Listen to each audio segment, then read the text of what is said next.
Well, city government right now, I think, as far as Chicanos being able to provide input at the decision-making level, at the policy-making level, I think we have semblances of it in terms of those people that were appointed by Councilman Aguirre to those boards and commissions.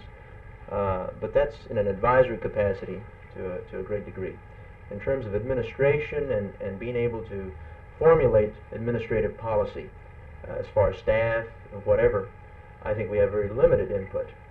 Basically because there's very, very few Chicanos that are on the city payrolls at top administrative positions.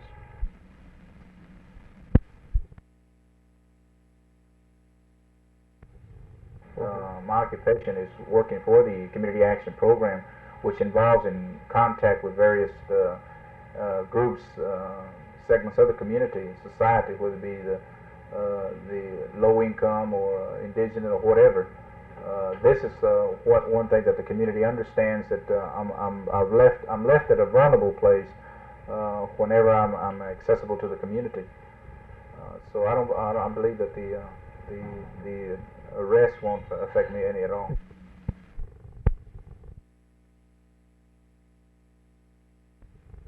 I see myself now in a very, very tantalizing position in that I still have the flexibility to wear different hats.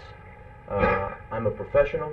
I work for the Chamber of Commerce. I have responsibilities in terms of career education in the magnet schools. I have direct access to many key influential businessmen that most Chicanos don't have access to. But the first thing is that I am a professional, and that's the important thing.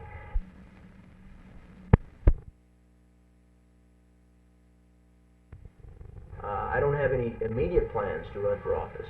I'm not going to say, you know, I rule that out entirely within the next 2, 3, 4 years. I won't say that. But as far as my job and my responsibilities and my allegiance to the Chamber, at this point, those are my priorities. Those are my commitments.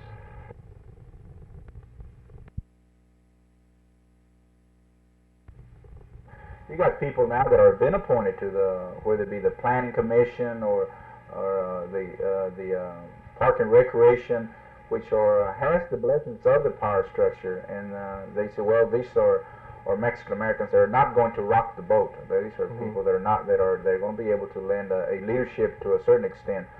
Well, the role that we're playing now would be to get more involvement.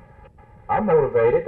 My brothers and sisters, our family's motivated, ready to take the leadership if it's offered, or just be frank with the leadership. Now, we try to motivate, get total involvement in the Mexican American community. I says, run. You can run. Don't let them set up a criteria and this is another faction that it says, well, you're going to have qualified, competent. You're going to have a doctor's degree to run for political office. You're going to have a track record. This is not true. You don't even have to have a high school education to probably seek for political office. It's just that there's criteria established that the community has been brainwashed. They said this is the qualifications to run, to be this and that, and this is probably a reluctant for Mexican Americans not to seek office.